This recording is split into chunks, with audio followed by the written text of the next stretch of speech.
기도합시다. 하나님 아버지 감사합니다. 오늘도 목요 기독교 강독회를 시작합니다. 이 시간에도 우리에게 하나님의 진리의 빛을 풍성하게 비춰주셔서 하나님의 이 거룩한 진리를 우리의 심령으로 이해하고 깨닫게 하소서. 우리 지성뿐만 아니라 우리의 마음으로도 이 거룩한 진리를 온전하게 깨달음으로 또 그것이 우리 믿음 안에서 날마다 새로워지게 하시옵소서. 감사하며 예수님의 이름으로 기도 올립니다. 아멘. 자, 오늘 제16장 그리스도는 우리를 구원하시기 위해 어떻게 구속주의 역할을 수행하셨는가.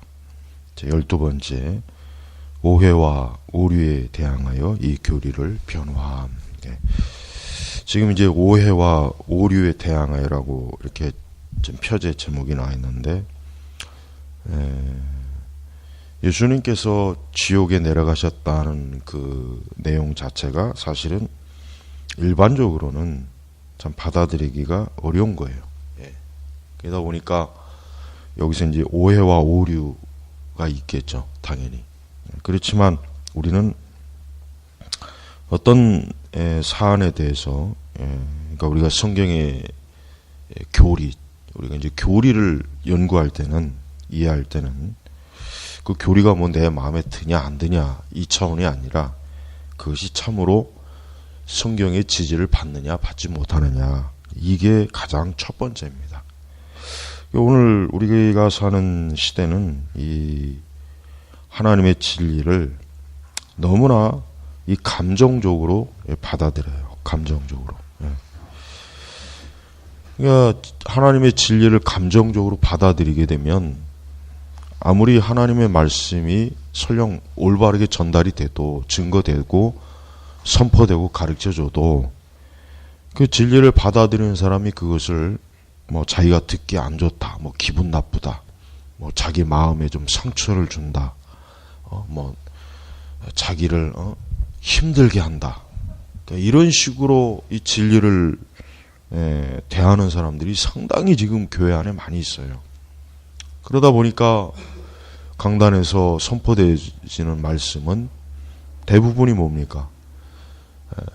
신자들을, 즉 교회 안에 있는 신자들을 위로해주는 그런 내용이 거의 주를 다 이룹니다.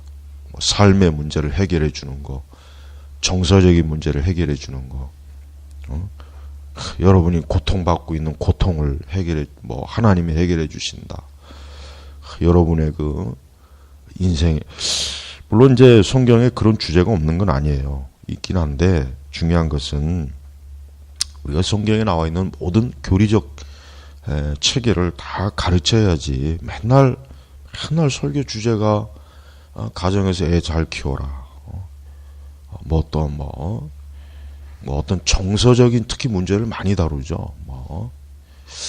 그런 설교들이 유행해요. 그리고 그런 설교를 하는 사람, 설교자가 인기가 있고 또 그런데 많은 사람들이 몰려들긴 해요.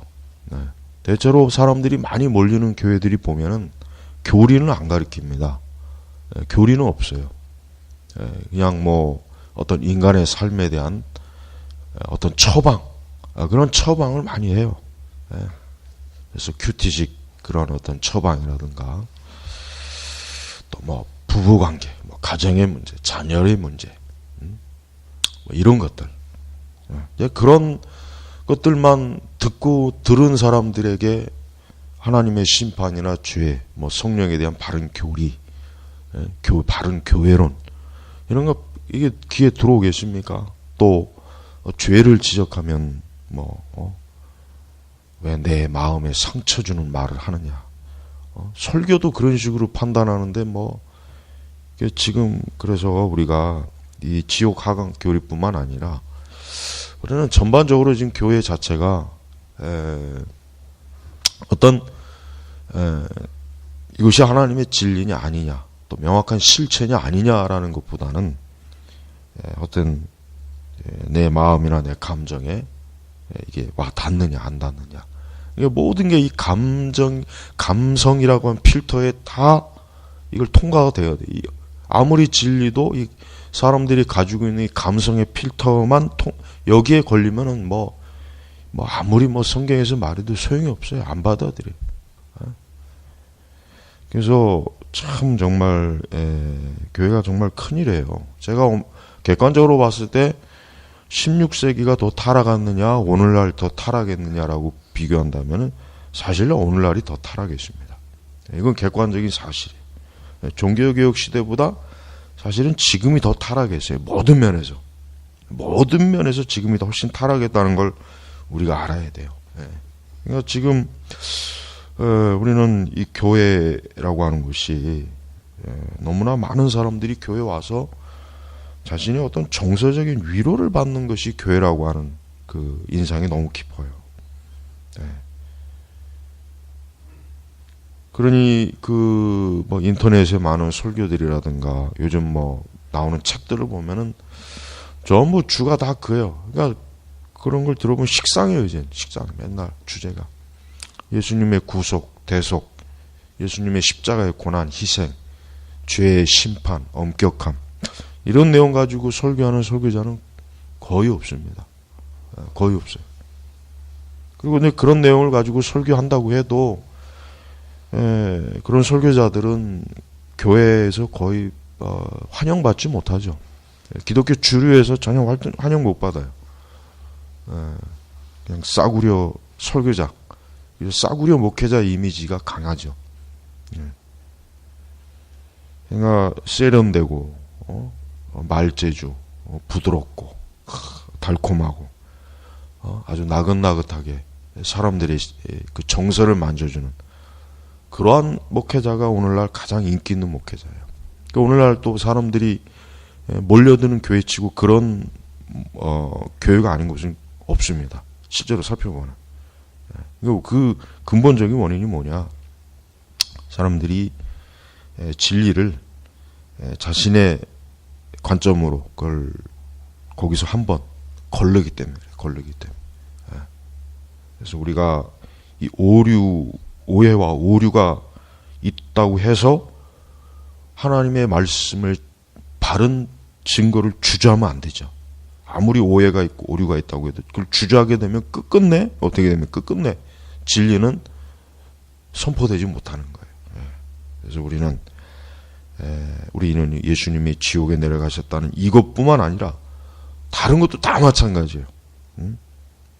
그러니까 오해나 오류가 있을 것 같다고 해서 그러니까 그런 어떤 것들 때문에 염려가 돼가지고 성경의 그 진리를 숨기거나 그걸 또 각색을 하거나 그걸 또 가감을 한다거나 그것은 참으로 우리는 굉장히 좀 그릇된 것이라는 걸 꼭 알고 어떤 성경을 있는 그대로 전하는 노력이 필요합니다.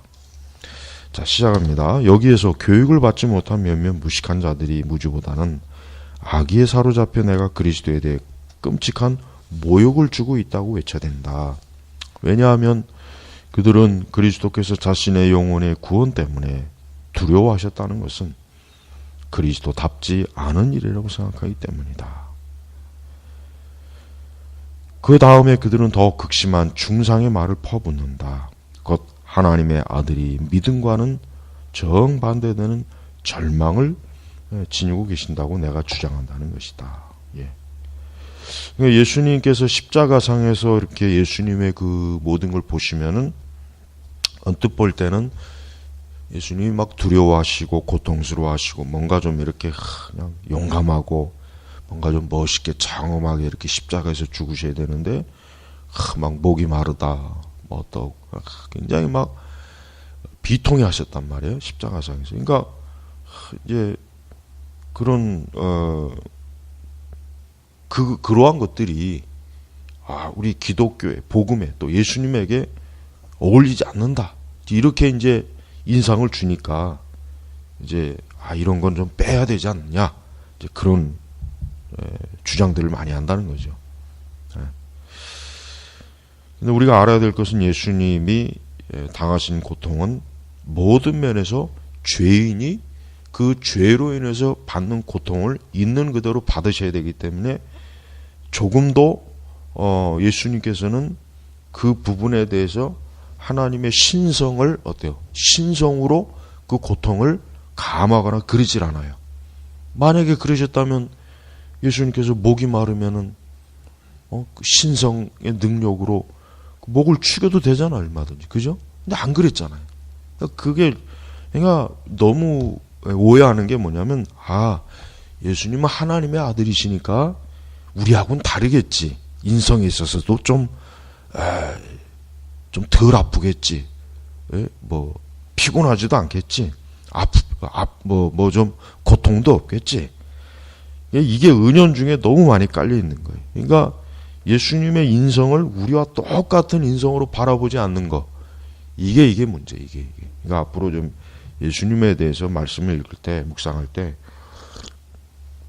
예수님은 죄만 없으실 뿐, 지금 내 이 인성하고 하나도 다를 게 없다. 피곤해 하시고, 배고프시고, 더우면 땀 흘리시고, 추우면 춥고, 하여튼 그 조건을 그대로 가지고 계시다는 걸 우리가 알아야 돼요. 그러니까 십자가의 고통도 그대로 받으신 것이지, 하나님의 아들이시니까 아마 많이 좀 그런 거 별거 아니었겠지, 그렇게 생각하는 분이 너무 많아요. 이제 그런 생각을 하지 말아야 됩니다. 우선적으로 이 사람들은 복음서 기자들이 그렇게 명백하게 언급한 그리스도의 두려움과 공포심에 대해 사악하게 논쟁을 불러일으키고 있다. 죽음이 다가오기 전 그는 심령에 민망하셨으며, 요한복음 13장 21절, 슬픔에 쌓이셨고, 그렇죠. 또 죽음이 임박했을 때는 더욱 강렬하게 두려움에 떨기 시작하셨다. 맞아요. 그러니까 바로 이러한 모습이 이게 메시아의 모습으로는 좀 어울리지 않으니까 이런 모습은 좀 가리자. 그러면 안 된다는 거예요. 그러면. 그러니까 우리는 이러한 예수님의 모습이야말로 진짜 예수님이 우리의 대속주가 되셨다는 걸 증거하는 거예요. 증거. 그래서 소크라테스는 아주 장엄하게 죽었어요. 탈출을 시키거나 도망을 하라고 해도 나는 악법도 법이다. 난 그 말을 진짜 했는지 안 했는지 의심이 많이 드는데, 굉장히 소크라테스의 죽음은 굉장히 참 멋있게 장엄하고 어떤 대범하고 용기 있고, 근데 예수님의 죽으심은 굉장히 참 이렇게 죽음을 두려워하고, 그걸 비교하는 사람들이 있어요. 소크라테스의 죽음이 훨씬 더 예수님의 죽음보다 더 돋보인다. 얼마나 성경을 우리가 이 머리로만 성경을 이해하게 되면은 성경의 말씀에 많은 말씀이 마음에 와 닿질 않습니다. 성경의 말씀을 어때요? 심령으로도 이해해야 돼요. 지성으로도 이해해야 되겠지만 심령으로도 이해해야 성경의 말씀이 와 닿고 그게 우리 심령에서 역사하지. 이 말씀을 머리로만 깨닫는 사람들이 제일 사실은 참 이게 문제가 많아요. 참 조심해야 돼요. 그들이 말하듯이 그가 그렇게 두려운 척 하셨다고 말하는 것은 문제를 회피해버리는 비열한 행동이다. 예수님은 두려운 척 한 게 아니에요. 진짜 예수님은 두려웠어요. 정말 두려웠어요. 그래서 겟세마네에서 동상 기도할 때 예수님이 얼마나 간절하게 3번씩 기도했습니까? 그걸 피할 수만 있다면. 예수님은 두려운 척이 아니라 진짜 두려워하셨다는 거. 그러므로 우리는 암브로시우스가 올바르게 가르친 것처럼 우리가 십자가를 부끄러워하지 않는 한 우리는 그리스도의 슬픔에 대해 확신 있게 고백해야만 한다. 그렇습니다. 만일 그의 영혼도 함께 형벌을 받지 않는다면 분명히 그는 단지 육신에 대해서만 구속주가 되었을 것이다. 그러나 그는 절망에 쓰러진 자들을 일으켜 세우기 위하여 싸우셔야만 했다. 그가 우리의 연약함을 마다하지 않으시고 지셨던 것은 아무리 찬양해도 모자랄 그의 선하심이 빛나는 것이다.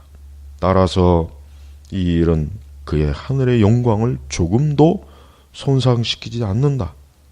사도가 우리에게 말했듯이 바로 여기에서 우리의 고뇌와 슬픔에 대한 위로가 생기게 된다. 이 중보자께서 우리의 연약함을 체험하셔서 우리를 비참한 상황에서 더 잘 구원해 내실 수 있다는 것이다. 그러니까 우리는 예수님께서 내 모든 고통을 그분 자신이 친히 체휼 또 체험하셨다는 것. 우리가 이게 위로가 되는 거예요. 그래서 우리는 항상 그리스도께 우리의 모든 이 고통을 다 가지고 나와야 되고, 우리의 모든 고통을 예수님께서 다 그걸 이해하시고 아신다는 것에 대한 믿음을 가지고 우리는 언제나 그리스도 중심, 그리스도를 바라보며 그리스도를 의지하며 우리가 살아가야 되는 것입니다. 자, 그들은 악한 일 그 자체를 그리스도에게 돌린다는 것은 비열한 짓이라고 주장한다. 마치 그들은 이 두 가지를 조화시키는 하나님의 영보다 더 현명한 것처럼 행세하고 있다. 그리스도는 모든 일에 우리와 한결같이 시험받은 자로 내 죄는 없으시다. 히브리서 4장 15절이죠. 그리스도의 연약성이 왜 우리를 놀라게 하는가에 대해서는 아무런 이유가 없다. 왜냐하면 그가 그렇게 되신 것은 폭력이나 불가피성에 의해 억지로 되신 것이 아니라 순전히 우리를 향하신 사랑과 그의 자비하심에 의해 우리의 연약함을 스스로 취하셨기 때문이다. 그렇습니다. 예수님은 하여튼 우리의 모든 연약, 우리 죄인들의 모든 연약함을 다 취하셨다는 것. 자, 그러나 그가 우리를 위해 자발적으로 모든 일을 당하셨다 할지라도 그의 권능은 조금도 손상되지 않는다. 더욱이 이러한 비방자들은 이 한 가지 요점에 있어 속고 있다. 즉 그리스도께서는 항상 순종의 도를 지키셨기 때문에 그리스도 안에 있는 연약성은 순수하고 사악함이 전혀 없는 것이라는 사실을 그들은 깨닫지 못하고 있다. 그렇습니다. 우리는 우리 죄로 인해서 우리가 어떤 고통을 받고 절망적이 되고 괴로움을 당하고 시험을 당해요. 그러나 예수님은 순수하고 사악함이 전혀 없다. 이게. 예수님이 십자가의 고난과 고통을 받으셨다고 해서 예수님 뭔가 그 죄로 인한 뭔가 부정함, 부패가 있겠지 라고 하는 이런 비판자들에 대해서 어때요? 우리가 잘 분별해야 되겠죠. 우리의 타락한 본성은 그 난폭하고 혼란스러운 감정들이 한계가 없으므로 절제가 없다. 이게 우리 인간의 본성이에요. 우리는 난폭해요. 그리고 우리의 감정은 혼란스러워요. 진짜 뒤죽박죽이죠. 인간의 감정만큼 혼란스러운 건 세상에 정말 없어요. 막 기쁨과 슬픔과 우울함과 모든 게 막 뒤죽박죽 섞여 있어요. 이 사람의 이 감정은 참 정말 이게 어느 누구도 이 인간의 감정을 완벽하게 분석할 수는 없습니다. 하나님만이 아시는 거예요. 따라서 우리를 반대하는 자들은 그 표준으로 하나님의 아들을 그릇되게 추정하고 있다. 그러나 그리스도는 부패하지 않으셨으므로 지나친 것을 억제하시는 절제가 그의 모든 감정들 속에 넘치도록 충만해 있었다. 따라서 그는 슬픔과 두려움, 공포에 있어서는 우리와 같을 수 있으셨지만 앞서 말한 그런 점에 있어서는 우리가 전적으로 다르셨다. 예수님께서 이러한 그 고난, 그분이 당하신 고난, 고통, 그것이 예수님이 어떤 부패, 죄성이 있어서 당하신 것이 아니라 그분은 우리 죄로 인해서 그분이 대신 그 모든 걸 당하신 거예요. 그러니 그 예수님이 당하신 고통과 그 치욕과 그 수치는 역시 그대로 예수님에게 주어져야 돼. 단 죄는 없이다. 그러나 우리가 당하는 모든 고통과 수치와 부끄러움과 어리석음이 뭐예요?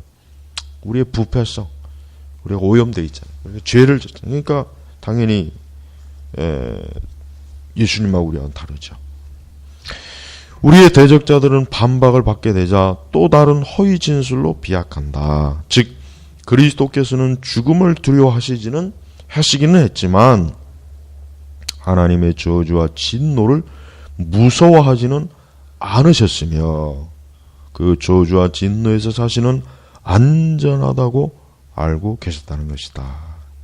이게 참 우리가 이번 그 12장은 아주 참 굉장히 참 적실해요. 왜냐하면 예수님에 대해서 일반 신자들이 일반적으로 갖고 있는 편견과 오해를 지금 여기서 참 잘 다루고 있어요.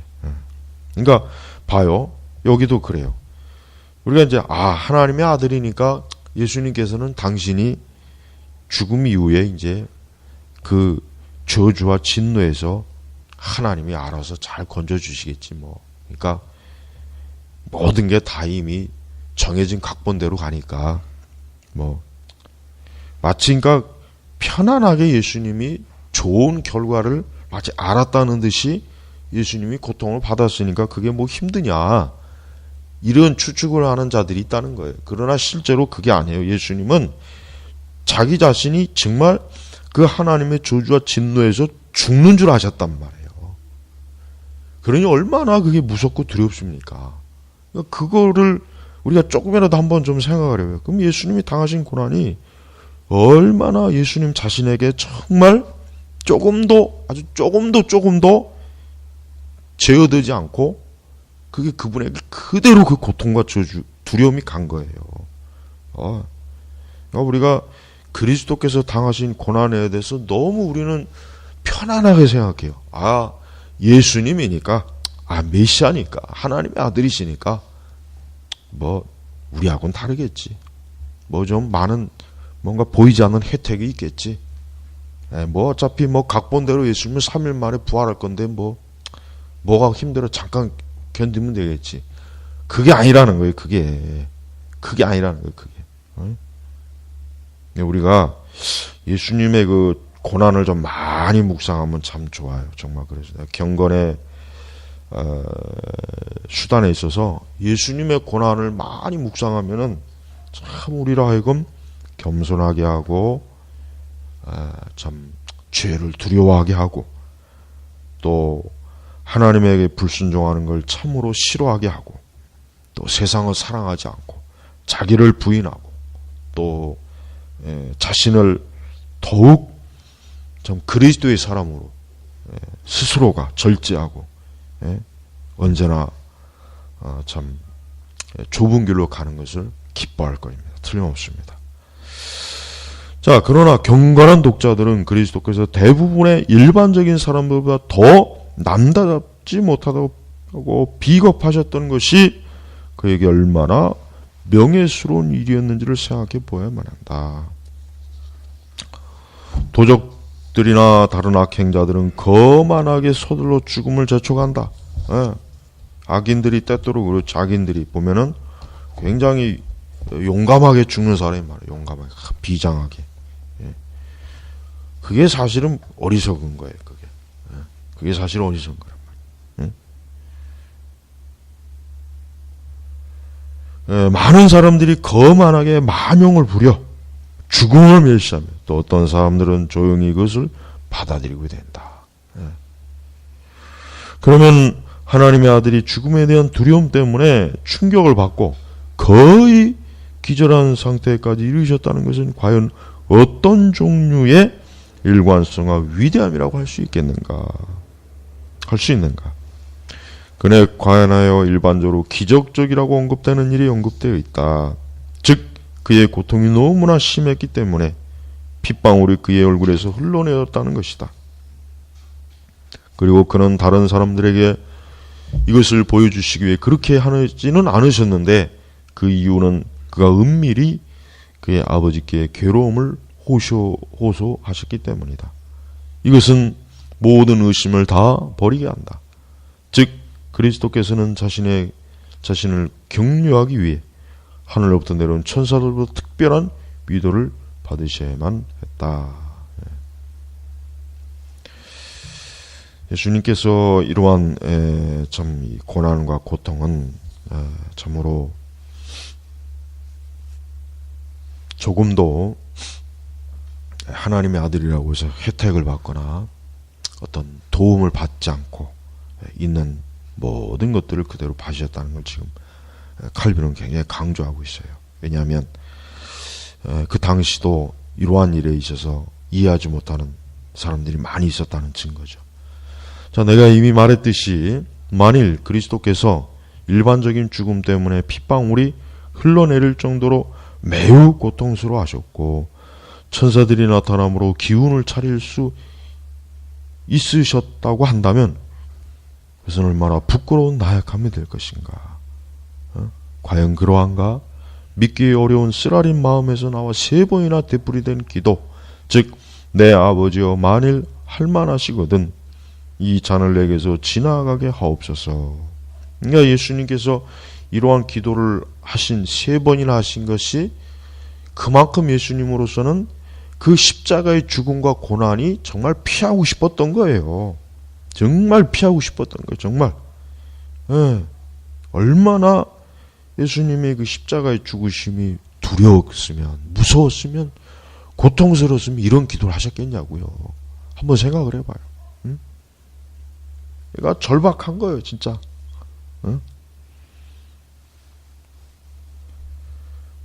그리스도께서 일반적인 죽음보다 더 가혹하고 힘겨운 싸움을 하셨다는 것을 나타내 보여주고 있지 않은가. 이러고 볼 때 내가 지금 싸우고 있는 이 궤변자들은 그들이 전혀 알지 못하는 것에 대해 냉담하게 짓거리는 것이 명백해진다. 왜냐하면 그들은 우리가 하나님의 심판으로부터 구원을 받았다는 것이 어떤 것이고 무엇을 의미하는지를 진지하게 생각하지 않기 때문이다. 예, 그렇습니다. 모든 우리 성도들은 꼭 이러한 걸 진지하게 생각해야 됩니다. 즉 내가 하나님의 심판으로 구원받았다는 것이 어떠한 것인지 정말 이것을 많이 묵상해보고 정말 이것을 깊이 생각해보고 이것이 어떠한 의미가 있는지를 정말 영적으로나 우리의 심령으로 좀 많이 본다면 정말 세상에 이 구원만큼 대단한 게 없다는 거. 아마 그거를 깨닫는다면 이제 뭐 더 이상 내가 이 세상에서 뭐 가난하다, 돈이 없다, 뭐 나 집이 없다, 나 출세하지 못했다, 나 병들고 아프다, 뭐 나 이러냐, 이런 그 어떤 자조, 자학, 이런 그 어떤 우울함, 절망감에 그냥 또 열등감에 몸부림치지 않을 거라 확신해요. 틀림없습니다. 사실 뭐 우리가 얼마나 이 구원에 대해서 깨달아 봐야 사실 우리가 얼마나 알겠어요. 천국에 가야 비로소 야, 이 구원이 진짜 이게 대단한 거구나. 내가 만약에 구원받지 못했으면 어쩔 뻔했을까? 그러지 않았겠어요? 그러니까 이 구원에 대해서 여러분 지금 교회들이야 뭐 구원을 뭐 10원에서 하나 모자란 구원으로 알고 있지만은 이 구원에 대해서 오늘날 교회는 제가 볼 때는 전혀 인식을 못한다고 저는 생각해요. 왜? 구원에 대한 설교를 안 하잖아요. 아까 얘기했지만 전부 위로. 보면은 그런 설교를 들으려고 막 구름대같이 모여있는 걸 보면은 나는 그거는 기독교가 아니라고 생각해요. 그거는 기독교가 아니에요. 그거는 기독교라고 하기는 굉장히 문제가 많아요. 그래서 우리는 그리스도께서 우리를 구원하셨다는 그 사실에 대해서 우리는 아무리 많이 듣고 아무리 많이 이것을 묵상해도 지루하지 않고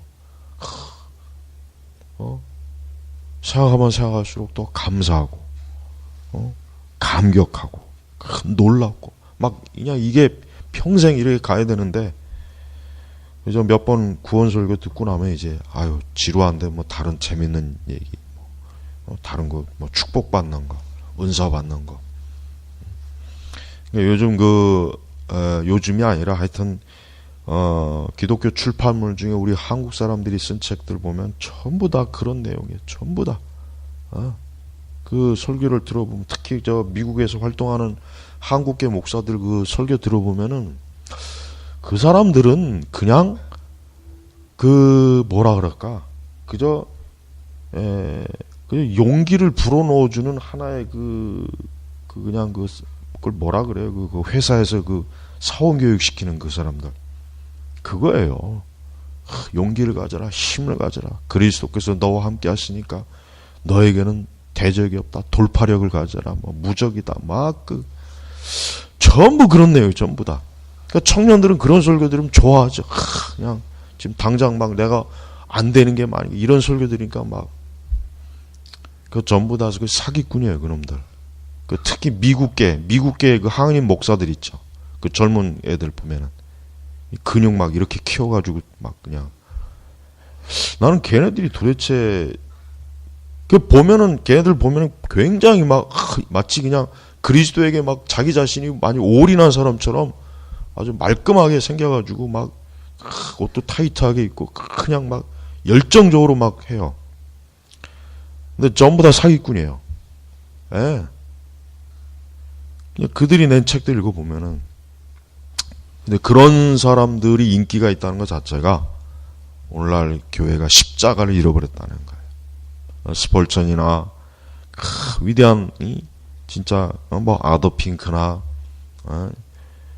이런 그 19세기나 20세기 초중반의 위대한 설교자들이 설교하고 그런 마치 헬스 트레이너형 목사들 보세요.